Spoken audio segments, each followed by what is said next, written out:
Hello everyone. Now, some of you might be dreaming of fish and chips, warm pints in cozy pubs, and perhaps a cheeky Nando's every now and then.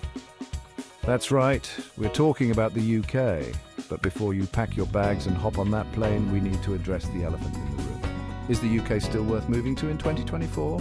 Look, the UK has always held a certain allure with its rich history, diverse culture, and let's be honest, that irresistible British charm. But times, they are a-changing. The UK is facing some serious challenges these days, and it's important to be aware of them before you make a life-altering decision. So over the next few minutes, we'll be taking a deep dive into the current state of the UK, exploring everything from the cost of living and housing to the job market and healthcare system. By the end, you'll have a much clearer picture of what to expect should you choose to make the UK your new home. Right, let's talk about the elephant in the room, the cost of living in the UK. Now, unless you've been living under a rock, you'll know that prices have been skyrocketing faster than a Tory MP's expenses claim. We're talking about everything from groceries to energy bills, transport, and even that cheeky Nando's we mentioned earlier. Remember when a pint of milk used to cost less than £1? Well, those days are long gone, my friends. These days, you're lucky to find a pint for under £5. And don't even get me started on energy bills. You'd think they were mining Bitcoin in your basement with the way those prices are soaring. Transport costs are another kick in the teeth. Train fares are so high you'd think they were launching you into space. And good luck finding affordable accommodation in major cities. You'll be competing with hordes of people for a shoebox-sized flat that costs more than a kidney. So, before you pack your bags and book that one-way ticket, do yourself a favour and research the current cost of living, because trust me, the UK can be a real budget buster if you're not careful. Okay, let's say you've accepted the fact that living in the UK requires selling a kidney or two, but hold your horses, because finding a place to live is a whole other kettle of fish. The UK housing market is like a rugby scrum on steroids, brutal, competitive, and you're likely to get trampled. Rental prices are through the roof, especially in major cities like London, Manchester, and Edinburgh. You'll find yourself battling it out with dozens of other desperate souls for a dingy basement flat with questionable plumbing. And even if you manage to snag a place, be prepared to shell out a hefty chunk of your salary just to keep a roof over your head. Buying a house? Well, that's about as likely as finding a unicorn riding a double-decker bus. The market is insanely competitive, and good luck getting a mortgage with those sky-high interest rates. You'd need a deposit the size of King Charles's fortune to even stand a chance. So unless you're planning on living in a cardboard box under the M25, finding accommodation in the UK is a serious challenge that requires careful planning and a whole lot of patience. All right, let's talk about mortgages and finances, shall we? Because if you're thinking of buying a property in the UK, you better brace yourself for a financial roller coaster ride that'll leave you feeling like you've been mugged by a friendly Bobby. Mortgage rates are currently higher than a giraffe's neck, thanks to the Bank of England's love affair with raising interest rates.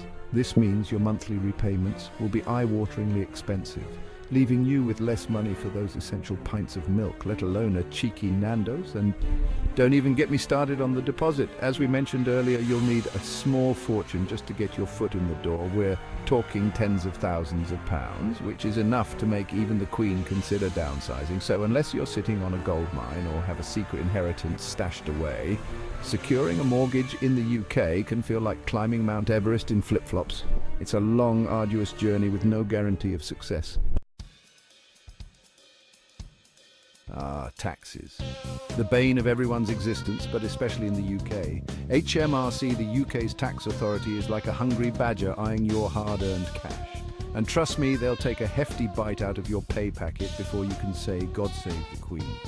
Income tax is a given, of course, with different bands and rates that'll make your head spin faster than a teacup ride at Alton Towers. And don't forget national insurance contributions, which are basically another form of income tax disguised as a social security scheme. But wait, there's more. You've got council tax, VAT on most goods and services, and a whole host of other taxes that seem to pop up like mushrooms after a rainy day. It's enough to make you want to pack your bags and move to a tax haven in the Caribbean.